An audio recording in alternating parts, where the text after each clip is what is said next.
बिस्मिल्लाहिर्रहमानिर्रहीम।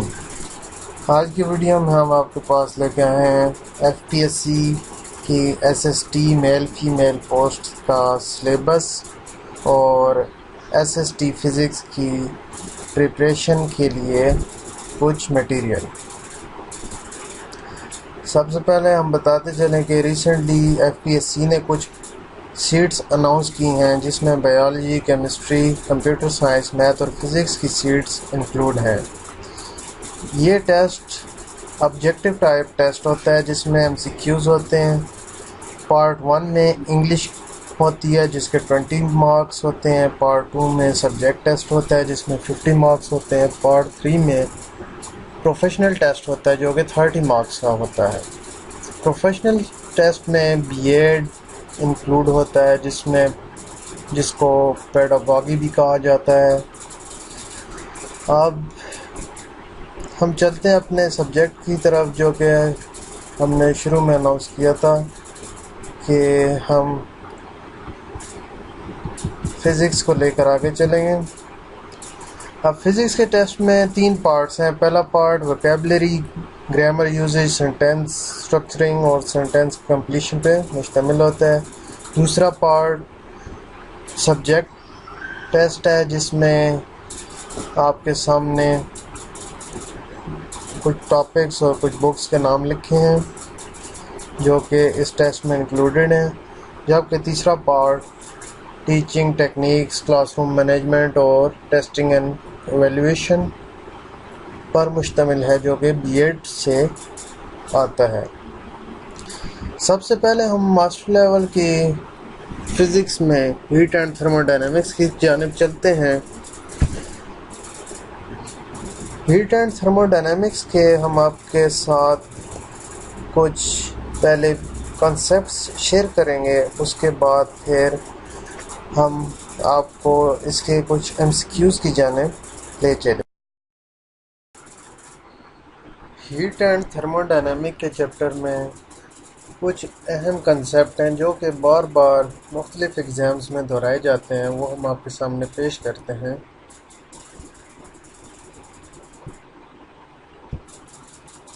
सबसे पहला specific heat. The specific heat capacity of a substance is defined as the heat supplied per unit mass of the substance per unit rise in the temperature। अगर del Q heat किसी mess m को दी जाए और उसका temperature del T rise कर जाए तो specific heat capacity S हमारे पास आएगी del q over m del t. इसी तरह the molar heat capacities of a gas are defined as the heat given per mole of the gas per unit rise in temperature। तो molar heat in capacity हमारे पास दो तरह की होती है, एक कांस्टेंट वॉल्यूम पे होती है और एक कांस्टेंट टेम्परेचर पे। कांस्टेंट वॉल्यूम वाली मोलर हीट कैपेसिटी को हम CV से डिनोट करते हैं जो कि del q over n del t at constant volume which is equal to F over 2 into R। F कहते हैं डिग्री ऑफ फ्रीडम्स को। ये डिग्री ऑफ फ्रीडम्स का कंसेप्ट भी बहुत से एग्जाम्स में पूछा जाता है जो कि हम आपके सामने आगे डिस्कस करेंगे। The molar heat capacity at constant pressure is denoted by Cp which is equal to del Q over n del T, जबकि del Q हमारे पास चेंज इन हीट है और डेल टी हमारे पास राइज इन टेम्परेचर है which is equal to F over 2 plus 1 into R। Now next is Mayer's equation. CPV minus CV is equal to R for ideal gases only। अब CP हमारे पास क्या था, molar heat capacity at constant pressure, और CV molar heat capacity at constant volume. इन दोनों का difference हमारे पास R के इक्वल है जो कि आइडियल गैस कांस्टेंट कहलाता है। Variation of density with temperature. As we know that mass is equal to volume into density, तो इस तरह से हमारे पास डेंसिटी और टेम्परेचर का रिलेशन ये आता है D is equal to d nought over 1 plus gamma del t. जो कि हमारे पास डेंसिटी का रिलेशन आ गया, इससे हम डेंसिटी फाइंड कर सकते हैं। अब डिग्री ऑफ फ्रीडम्स का कंसेप्ट था जिसकी तरफ हमने आना था। तो डिग्री ऑफ फ्रीडम जो है total number of independent coordinates which must be known to completely specify the position and configuration of dynamical system, इसको डिग्री ऑफ फ्रीडम कहा जाता है। अब डिग्री ऑफ फ्रीडम तीन तरह के हैं, translational degrees, rotational degrees and vibrational degrees. अब मोनोएटॉमिक, डायटॉमिक, ट्रायटॉमिक की डिग्री ऑफ फ्रीडम्स मुख्तलिफ होते हैं। मोनोएटॉमिक के केस में जैसे इनर्ट गैसेस आ गई, हीलियम, आर्गन, नियॉन एक्सेट्रा, इनके लिए हमारे पास सिर्फ ट्रांसलेशनल मोशन होती है, तो इनकी डिग्री ऑफ फ्रीडम सिर्फ 3 होगी। ट्रांसलेशनल में F इज इक्वल टू 3 आ गई। अब डायटॉमिक के केस में ट्रांसलेशनल मोशन भी होती है और रोटेशनल मोशन भी होती है। जैसे diatomic gases hydrogen, nitrogen, oxygen, तो इसमें डिग्री ऑफ फ्रीडम हमारे पास 5 आ गए। अब स्पेशल केसेस नीचे मेंशन है डायटॉमिक गैसेस के लिए। इसी तरह ट्रायटॉमिक गैस में F इज इक्वल टू 6 होता है। Molar heat capacity for ideal gas in terms of R, for monoatomic gas F is equal to 3। तो CV हमारे पास R वाले रिलेशन से हम ये CV CP निकाल सकते हैं। F इज इक्वल टू 3 हमारे पास डिग्री ऑफ फ्रीडम हमारे पास मेंशन है, तो इससे हमारे पास मोनोएटॉमिक गैस, डायटॉमिक और ट्रायटॉमिक के लिए CV CP की और गैमा की वैल्यूज आ गई।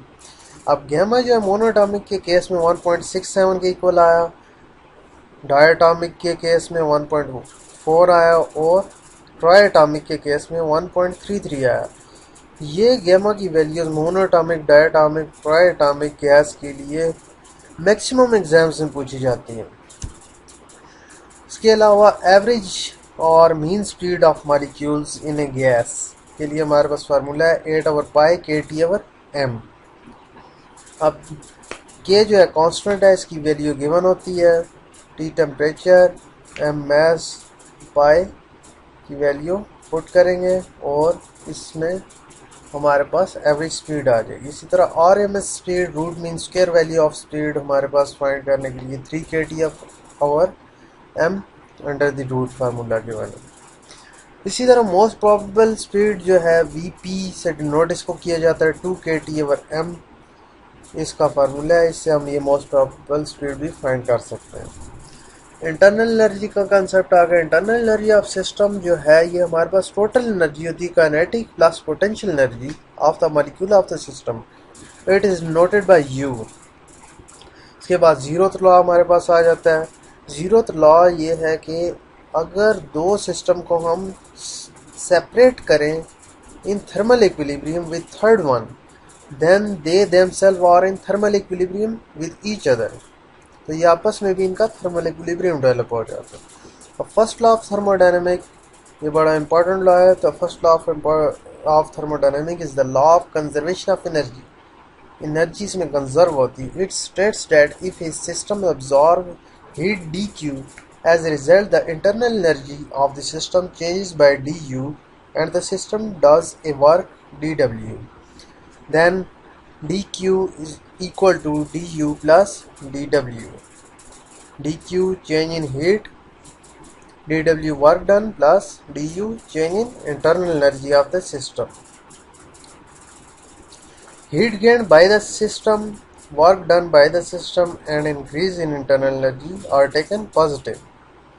हीट गेन सिस्टम की तरफ से हो और वर्क डन सिस्टम की तरफ से हो तो इंटरनल एनर्जी का इंक्रीज जो है ये पॉजिटिव होगा, जबकि इसके वाइस वर्सा केस में नेगेटिव कंसिडर किया जाएगा।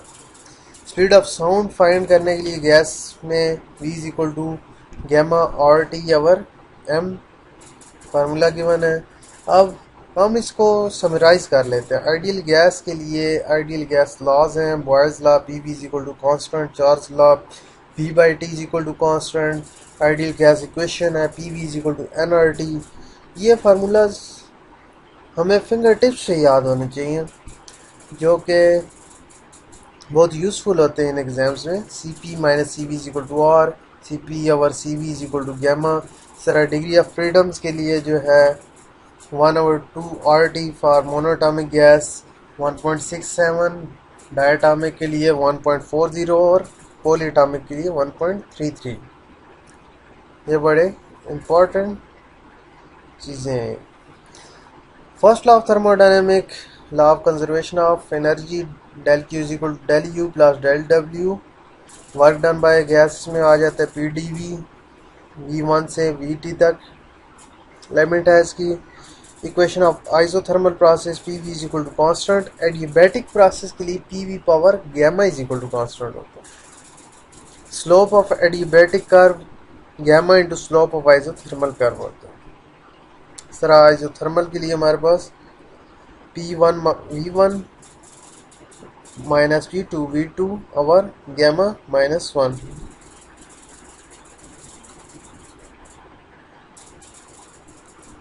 अभी हमारे पास कुछ MCQs गिवन है। एक आइडियल गैस है जिसका साइकिल A से B तक है और फिर B से C और C से A, एक साइक्लिक प्रोसेस है। If the net heat supplied to the gas is 10 joule, then work done by the gas in this process B to C is, this is minus 10 joule.